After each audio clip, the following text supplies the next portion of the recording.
Good morning, everyone. I'm Steve Santarsiero, and it's my honor to represent the 10th Senate District in Bucks County. I'd like to welcome you here today, along with my colleague in the Senate, Cameron Bartolotta, and our colleague in the State House, Mrs. Serrato.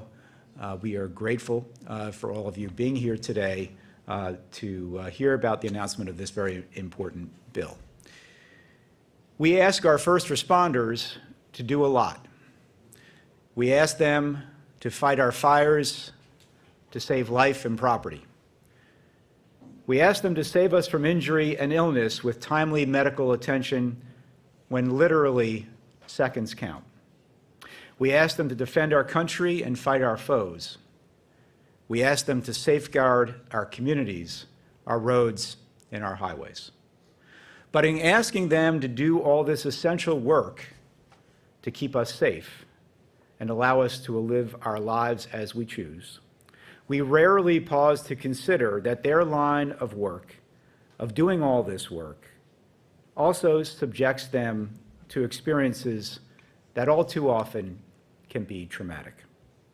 By way of example, a little over a year ago, police officers in one of the towns that I represent in Bucks County were called to a home where they encountered a father who had murdered his young son and then killed himself. How does one ever recover from witnessing the aftermath of such a horror? We, of course, are grateful to our mental health professionals who step in those cases and do everything they can to help. But tragically, there are times when, despite professional help, the weight of such trauma becomes too much to bear, and another tragedy results when one of our brave first responders takes his or her own life. When such a tragedy happens, our law needs to allow his or her family to access the same benefits that are available when someone otherwise dies in the line of duty, because make no mistake, when these types of tragedies happen, they happen in the line of duty. We're here today to announce the introduction of Bryan's Law, a change in Pennsylvania law that will do just that. Under Bryan's Law, a death will be presumed to have occurred in the line of duty if the person died while influenced from a diagnosed psychiatric disorder due to on-duty exposure to a traumatic event, or if the death occurred within 45 days of the end of such exposure if the disorder had not been previously diagnosed. I'm grateful to my colleague, Senator Cameron Bartolotta, whom we'll hear from in just a moment, who has stepped forward to work with me on this important legislation. I'm also grateful to Representative Missy Serrato, who first began working on this issue last year, writing an initial draft of the bill at that time, as well as her House colleagues, Reps. O'Mara, Monroe, and Warren. We're joined by them today, as well as Representative Martina White and Senator Maria Collette. But above all, I want to thank a woman of great courage and strength, my constituent, Emily Chow. I first met Emily at the funeral of her late husband, Pennsylvania State Trooper Brian Gray, who tragically took his own life after the weight of the trauma that I've just described, the trauma that he experienced in the line of duty, became too much for him to endure. While she prays that this tragedy will never be visited upon another family in the future, she has committed herself to making sure that if the worst does happen, they will have access to the benefits that to date, and I say to date, have been denied to her and her two beautiful children, Charlotte and Carter. With that, it is my great honor to introduce that courageous woman, Emily Chow. Emily.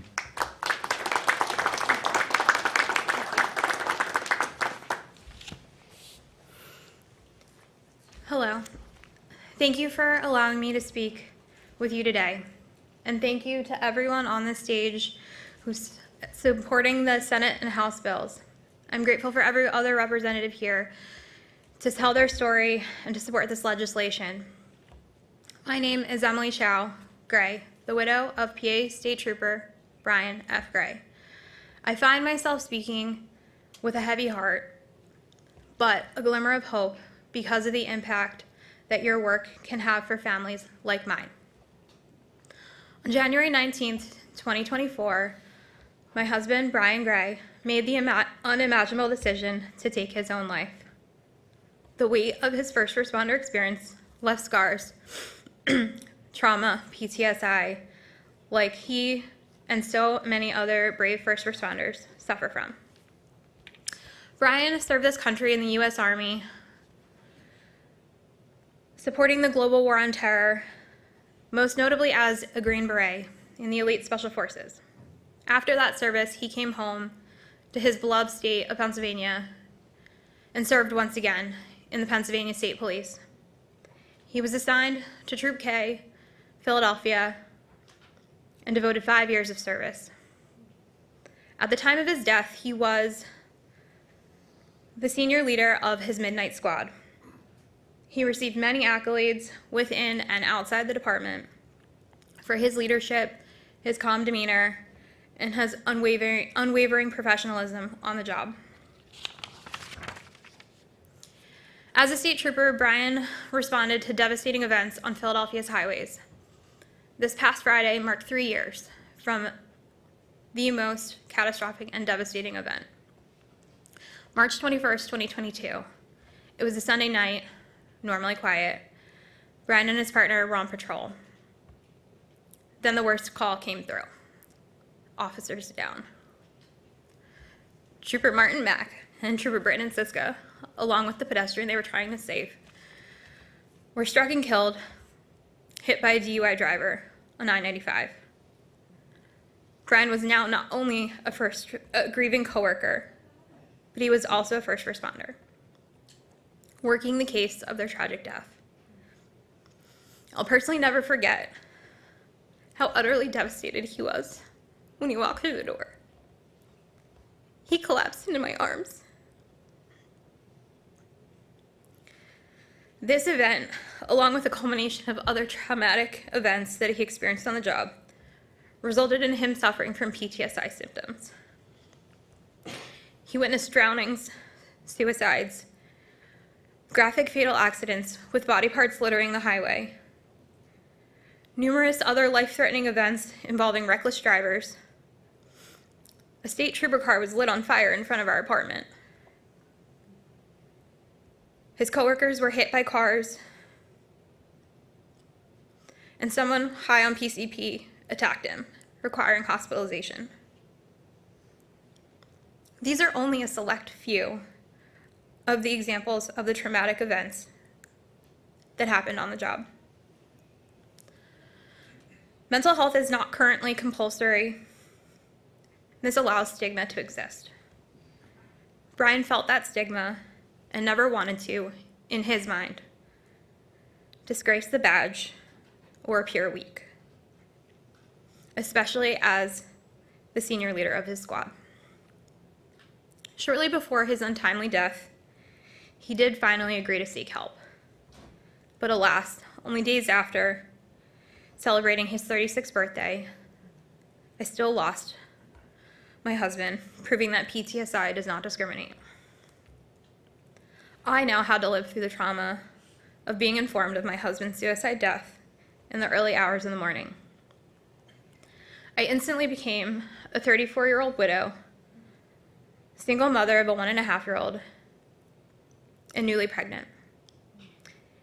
Mere hours later, I received a call from the PSP representative who had to inform me that as of that day, I am now also without health insurance or any standard line of duty death benefit.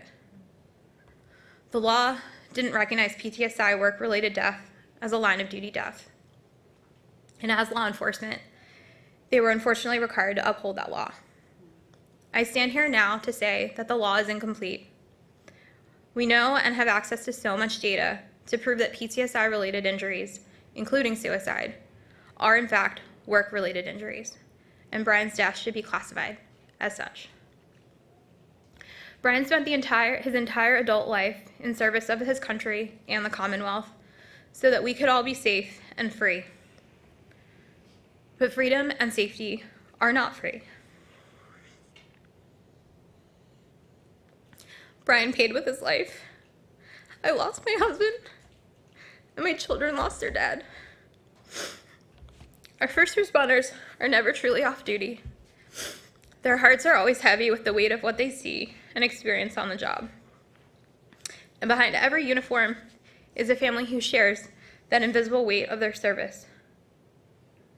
I ask now for your empathy, your action, and change. Honor the first responders and their families' sacrifice. Please support this bill based on the Federal Public Safety Officer Act of 2022, which would extend benefits to families like mine. Make part of your legacy to honor the legacy of those who served. Thank you.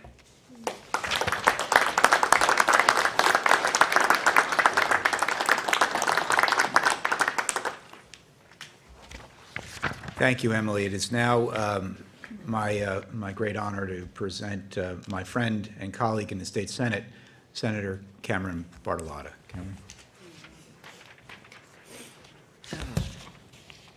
Emily, that was astounding and moving and eloquent and spot on. And I just take my hat off to you for your bravery and for being able to stand here and hold it together long enough to share that moving story, which for too many families is just all too common. And so many people don't realize that that is a reality, that our first responders who literally run towards danger when others run away, we just take it for granted that this is just their nature, this is just what they do. And yes, it is. However, and Jen, my dear friend Jen Amar, I'm going to steal your line. They're heroes, but they're not superheroes. They're still human beings. They can compartmentalize tragedy, horrific images and events, and things that most people would never, ever encounter, thank God. But they do it sometimes on a regular basis. You heard just a handful of examples of experiences that Brian experienced in a 5-year period of time. 5 years.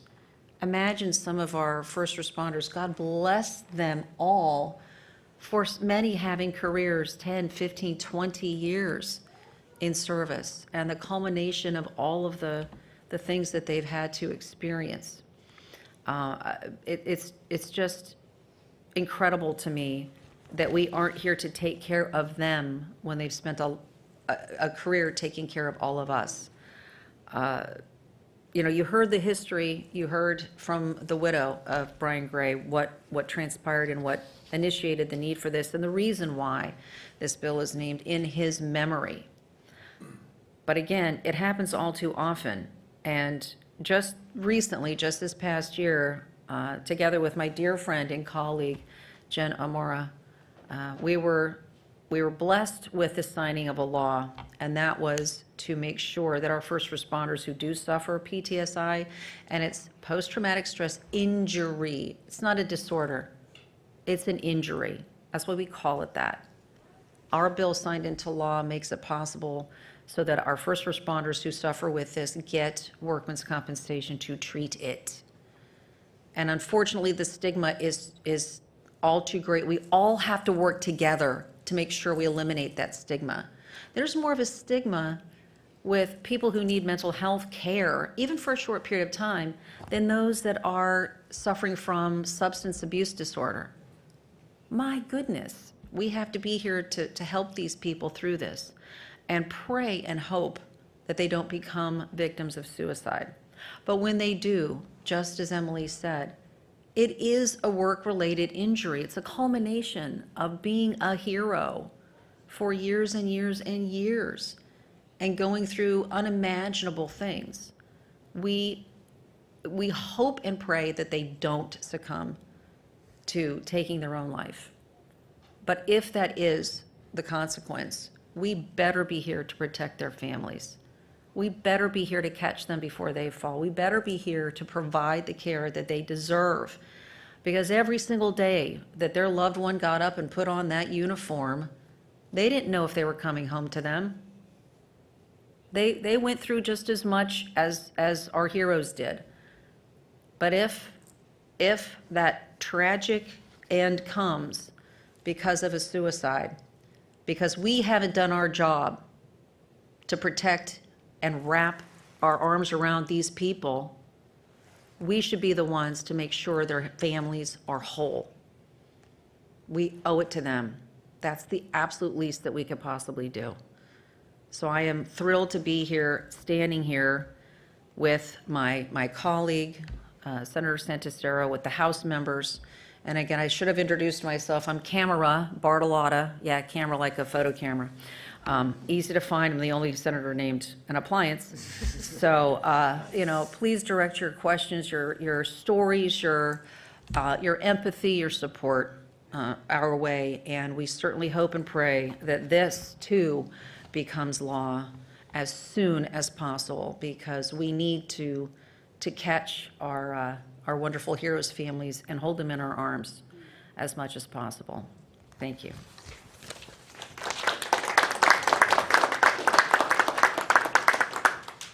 Thank you, Senator Bartolotta, and thank you again for your partnership on working on this bill in the state Senate. Now I'd like to introduce Representative Missy Serrato. Missy.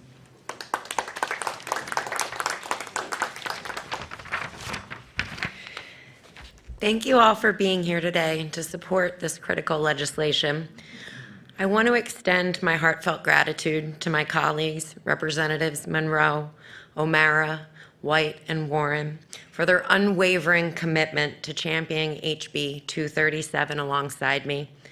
I also wish to express my deep appreciation to Senators Santarsiero and Bartolotta for their leadership in crafting SB 110 and their efforts to rally support within their chamber.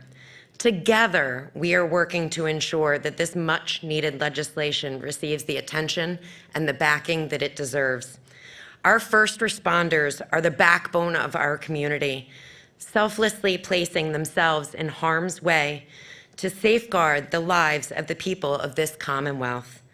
In moments of crisis, they are the first to arrive, working tirelessly, often under unimaginable circumstances, to save lives. Tragically, these brave individuals are not immune to the challenges that they face. Last year, Pennsylvania State Trooper Brian Gray, a dedicated public servant and former U.S. Army Green Beret, died by suicide at the age of just 36. Brian's loss left an unforgettable void in the lives of those who knew and loved him. His devoted wife, Emily, has had to navigate the profound pain of that absence, all while raising their young daughter and preparing to and welcoming their son into this world, the son that Brian never had a chance to meet. This tragedy reminds us not only of the incredible sacrifices our first responders make, but also of the importance of supporting them in their time of need. When our first responders make the ultimate sacrifice in the line of duty, their families become eligible for death benefits. However, not all duty-related deaths are currently recognized equally. In many cases, tragedies such as that of Trooper Gray are excluded from the benefits other families might receive. To address this disparity, we're introducing Brian's Law, which aims to ensure Pennsylvanians' first responders and their families receive the benefits they rightfully deserve, regardless of whether the loss occurred during a traditional line of duty task. Under House Bill 237 and Senate Bill 110, these benefits would also extend to families of first responders who tragically suffered from post-traumatic stress as a result of their courageous service. These dedicated men and women who devote their lives to safeguarding the health and well-being of this Commonwealth deserve unwavering support for their families in the face of tragedy. Thank you.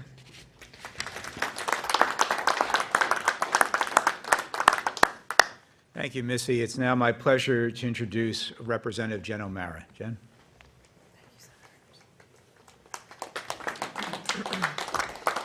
Good morning, everyone. I want to start just by thanking you, Emily, for your courage, for sharing your story so eloquently. I could not imagine standing up here that close to losing my husband and being able to speak about it with such power, so thank you very much. I stand here in front of all of you as a legislator, but also as someone who empathizes with the experience that Trooper Gray's family has went through, because my own family went through it. I grew up in the city of Philadelphia. My dad was a firefighter. Growing up, I was so proud that my dad was a firefighter. It was a job he loved. It was a job that gave him meaning, and I thought it was amazing that my dad was a hero. As I grew older, I started to realize that that job had an impact on my dad's mental health. There were times when he came home from work and couldn't speak to us for days because of something that he saw or a person that died while he was on the job. In 2003, I started to see more symptoms of what we now would believe is post-traumatic stress. I will never forget my dad coming home from work and not telling me why, but crying on my shoulder. And it was the first time I had ever seen my dad cry. But I was only 13, and I didn't really understand what was happening or what we could try and do to help him. On February 2nd, 2003, sadly, my dad died by suicide and left behind my mom, me, and my two younger brothers. One of them was 10, and the other one wasn't even yet 2 years old. And our life changed forever that day. Not only did we lose our dad, who was my favorite person in the world, but we lost the breadwinner who provided for our family, who provided us with health insurance. Because he died by suicide, we quickly also learned from his union that he would not qualify for line of duty death benefits, and that we would lose our health insurance and access to what was the money that my mom depended on. We had to leave the house, we had to sell our house, leave the city of Philadelphia because my mom couldn't afford to stay there. We had to buy a smaller house. We had to be taken out of the Catholic school that we went to for years because my mom couldn't afford to pay the tuition anymore. And my mom, who hadn't worked in 15 years, struggled to find a job that gave her wages and benefits that helped us, and also health insurance so she could take care of us because we were struggling. And as children, needed to go through therapy in order to, as a family, really, we had to go through therapy. For years, I also felt the stigma that I think many of our first responders feel, and I didn't talk about how my dad passed away or what happened to our family. I sort of let everyone guess. But as I grew older and I started to learn about the impact that mental health has on more first responders, I decided that it would be imperative of me to share my dad's story and to try and do something about it. And that's what brought me here to Harrisburg. It was really my crowning career achievement to work with Senator Bartolotta last year and get our PTSI bill to the governor's desk, which a lot of people told us we couldn't do, but thanks to many of the people on this stage, we did. But as Emily said, that's only one part. And delivering this second part, Bryan's Law, which will provide the line of duty death benefits for those who unfortunately do need it, is the second part. And I'm really grateful that Representative Serrato and our coalition of legislators has invited me to be a part of this. There's no excuse for us to not provide benefits that our first responders have earned. As I do say all the time, our first responders are heroes, but they are not superheroes, and their families shouldn't be led to suffer if they leave us, no matter how it happens. One of the other things that I think was so sad was when my dad passed away, they wouldn't even add him to the wall of firefighters, either in the city of Philadelphia or in Emmitsburg, Maryland, because it was suicide. And we are working to get that small thing corrected. But really with these different pieces of legislation, We are hoping to send a message to our first responders that we support you, we are here for you, and we need you to take care of yourself physically and mentally because our community and your family relies on you. So thank you all so much for being here with us today. Thank you to Senator Santarsiero and Bartolotta and Missy Serrato, all of us who are going to make sure that we don't rest until Brian's Law is signed into law. Thank you. Thank you, Jen, for sharing your so heartfelt personal story. But I will say one thing. I don't think your dad's exclusion from that wall is a small thing. And I will speak, I think I will take the initiative and speak on all of our behalves to say we are all going to be with you in that and do whatever we can to help you in that. So, thank you. Now we're going to hear from the first of our organizations here that represent our first responders who, needless to say, are supporting this legislation. I'd like to introduce Bob Brooks, who is the president of the Pennsylvania Professional Firefighters Association. Bob?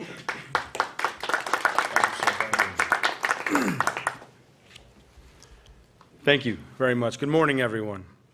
Thank you to Ms. Chow Gray, Representative Serrato, Senator Santarsiero, members of the General Assembly, and fellow first responders for inviting me to speak on behalf of the Pennsylvania Professional Firefighters Association.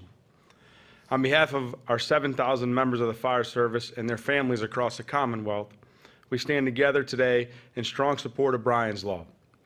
This legislation is long overdue and urgently needed to protect the families of our brave first responders.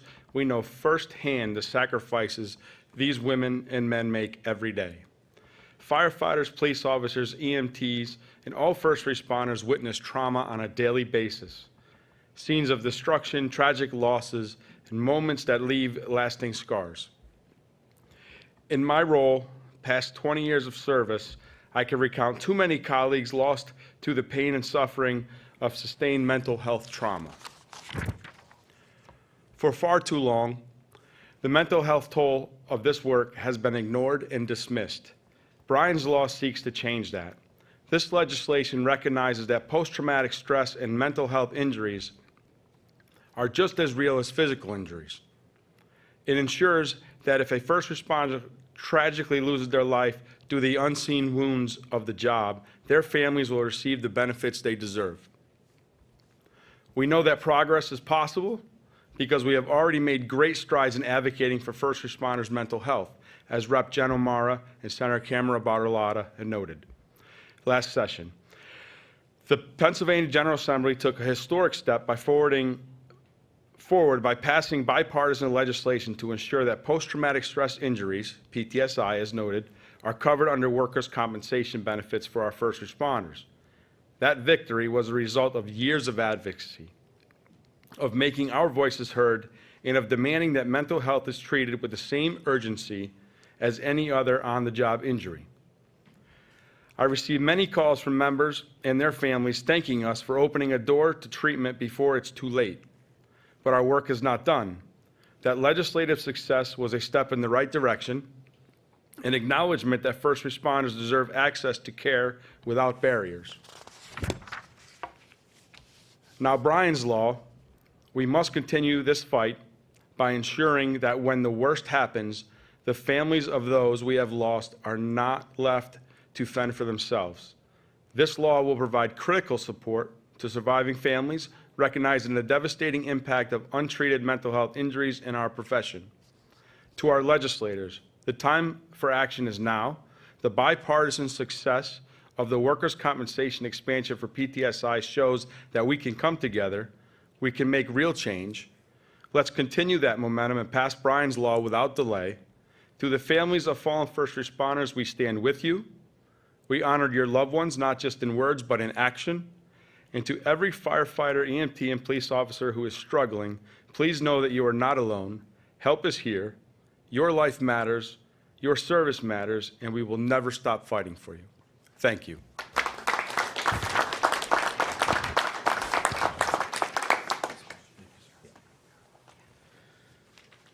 Thank you, Bob. Next, I'd like to introduce my friend and fellow Bucks Countyan, who is a former first responder himself, Representative Brian Monroe. Brian?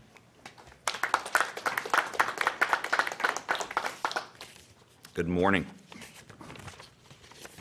You know, as the senator just stated, I am a former police officer, former police corporal, and a former firefighter EMT. You know, by the time I was 18 years of age, I was exposed to some of the most graphic things imaginable.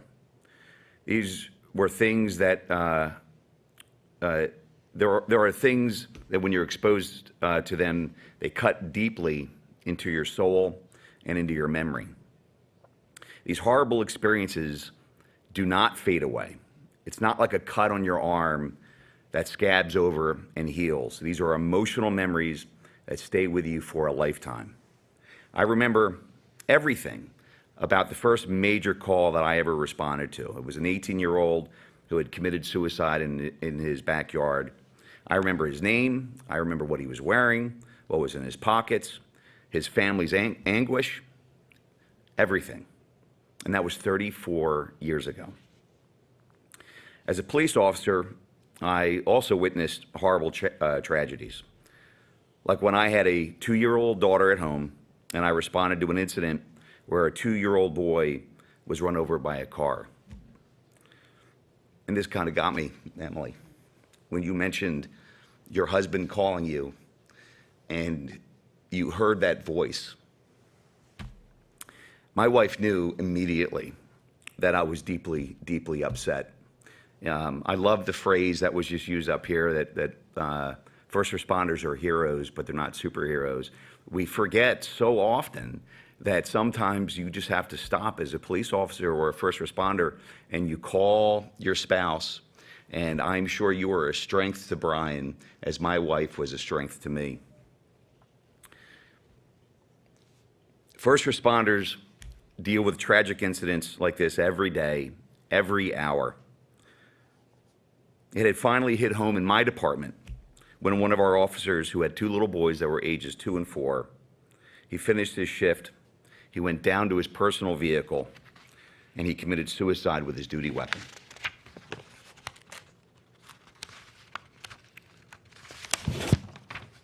His family deserves death benefits. All law enforcement and first responders deserve death benefits.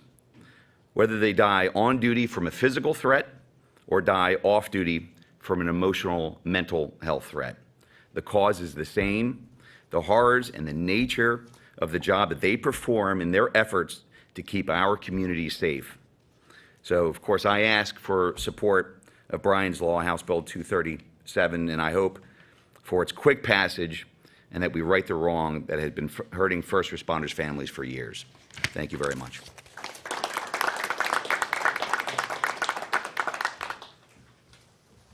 Thank you, Brian. We'll now hear from FOP Vice President Charles Bailey. We will also have with us Larry Garrity, Legislative Chair, as well. So, Charles. Thanks, sir.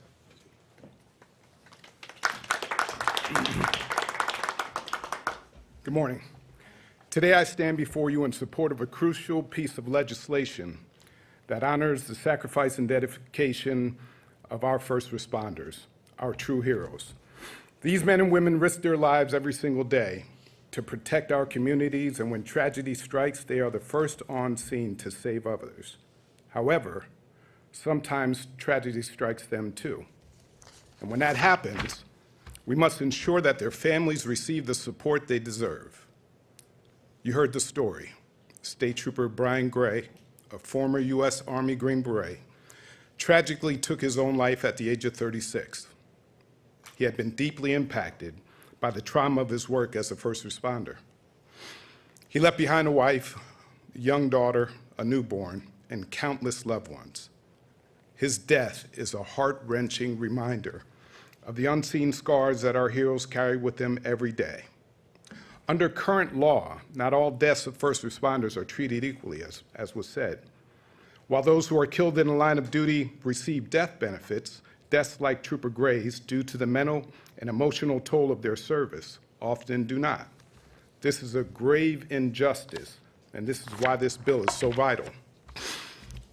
The proposed legislation, based on the Federal Public Safety Officer Support Act of 2022, will extend death benefits to the families of first responders who suffer from post-traumatic stress injury as a result of their work. We must recognize that mental health challenges are just as real and debilitating as physical injuries sustained on the job. These brave men and women put everything on the line to keep us safe.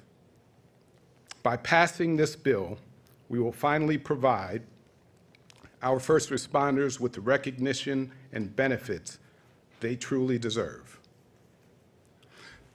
This hits home for me because I also retired from the Pennsylvania State Police after 25 years of service. And for 10 of those years, I spent time in peer support where I heard stories of people who were impacted by what they saw on the job. A statistic that you didn't hear yet. Besides the COVID years, officers die by suicide more than are killed in the line of duty every year.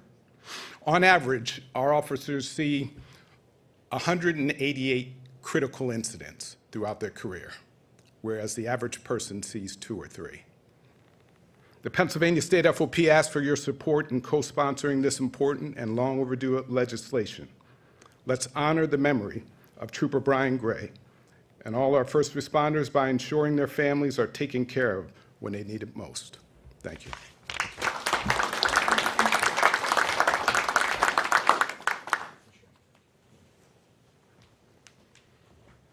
Thank you, Mr. Bailey. I appreciate you sharing that information. And now I'd like to introduce my friend and actually my state representative and Emily's as well, Perry Warren. Perry. Thank you to my senator, Senator Santarsiero, and my constituent, Emily Chow. First met Emily on Veterans Day at the Veterans Day ceremony in our Lower Makefield Township. And Emily approached me with her children, Charlotte and Carter, and described the situation that she was facing as the widow of a hero, a fallen state trooper. And I'm astounded by the cruelty of the existing law as it was described by Ms. Chow and by Representative O'Mara. It shouldn't be the case in 2025. It shouldn't have been the case in 2024. And it shouldn't have been the case in 2003. And it's time for it to stop now with the change in the law and the passage of SB 110 and House Bill 237. So thank you to our state troopers who are here, our firefighters, our emergency services personnel, Civil Air Patrol, National Guard members. This bill honors Trooper Gray, it honors Firefighter O'Mara, and honors all of you and all fallen officers. I'm pleased to join my colleagues who've spoken here today, and we've also been represented here by Senator Collette and Representatives Borowski and White. I'm pleased to join all of you in supporting SB 110 and in supporting and being a co-sponsor of House Bill 237. Let's change this law. Let's make this happen. Let's truly, truly honor the sacrifices that our law enforcement personnel and first responders make. Thank you.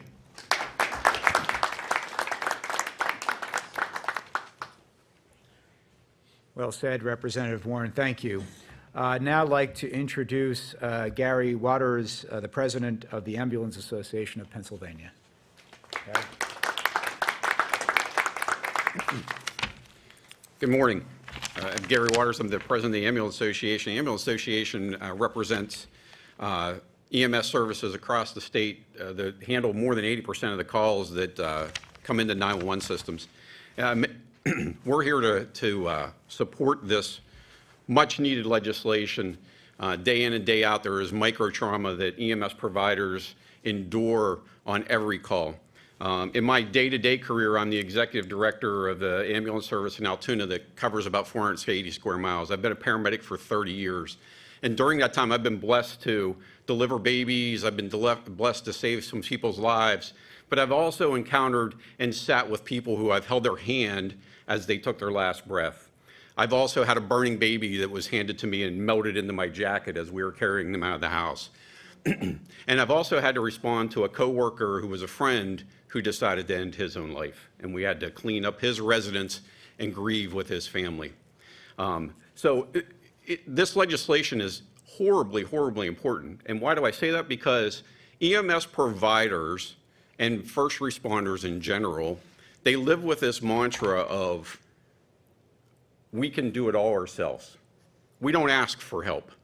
And the problem with that is that we respond to these calls, people dial 911, it's the first day that they encounter usually a 911 or a first responder. And remarkably, what they want is they want a cardiovascular surgeon, they want a neurosurgeon, they want an endocrinologist, they want a trauma surgeon to come and save their day because they're having the worst day. But nobody is saving the EMS provider's day. Nobody is saving the police officer's day. Nobody's saving the firefighter's day. The trauma is real. This is not a job, it's a life. Most of these people work 60 to 70 hours per week. And what does that do? Their families are then suffering because they're away. And then what happens? They tragically take their own lives, and now the family, not only had they suffered because they weren't there during their work, but now they don't have any benefits or income. So this bill is horribly important. It's probably important to note that the data shows that first responders are 3 times more likely to take their own lives. And EMS providers are at the highest of that group, and that age group in EMS providers is young. It's 18 to 40 years of age. So that's right when they're in their prime of having families, and they have kids, and they've got to support those. So we appreciate the legislation in 2022. That was huge, and we really appreciate and hope for your support to get Brian's law through. Thank you.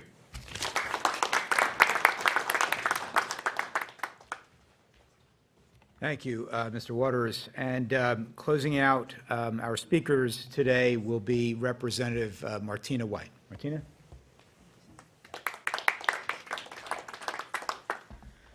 Thank you all very much for being here today. I'm State Representative Martina White. I represent far northeast Philadelphia here in this Commonwealth, and I'm very blessed because in my community there are so many law enforcement officers who serve each and every day in making sacrifices, as well as military veterans. We have some of the largest populations of military veterans across this Commonwealth in Philadelphia.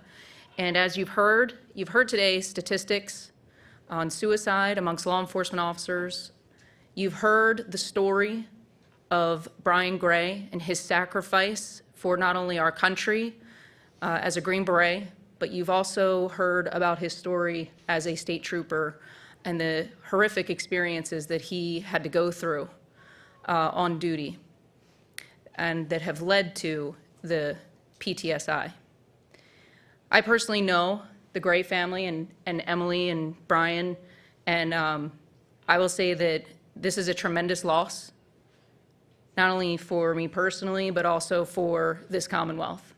And Emily, we are truly, truly grateful for you and your family's sacrifice. We are forever indebted, and this bill is the echo of Brian's legacy. We will continue to fight to ensure that all law enforcement officers and all of our first responders get access to this important benefit. There is no reason that families, after they've lost their loved one, should not receive those same benefits that those who have passed in the line of duty shouldn't receive. We must do better. Our Commonwealth must recognize PTSI because it is deadly. While it is, and it is a physical threat. While it is mental, it is also a physical threat that has caused harm.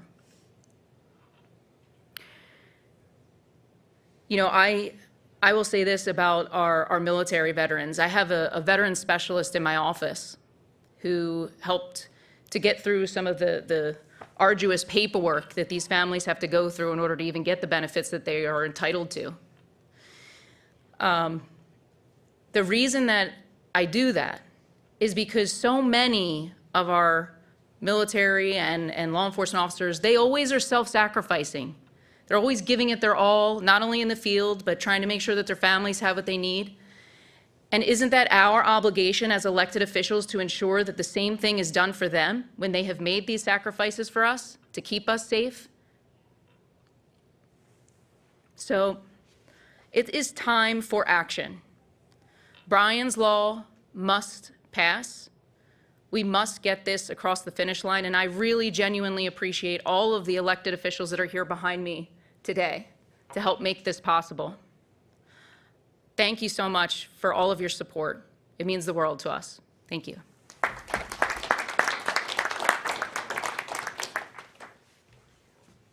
Thank you, Martina. I don't know that there are members of the press here. If there are, of course, we're happy to answer any questions, but not seeing any. I just want to end by thanking everyone who was here today, obviously all of our speakers who really did a great job in underscoring the need to get this legislation passed. But above all, again, to thank you, Emily, for having the courage to bring this issue to us, to be that strong advocate, and above all, to understand that this is really necessary for our first responders' families across the Commonwealth of Pennsylvania. So thank you again. Thank you all very much.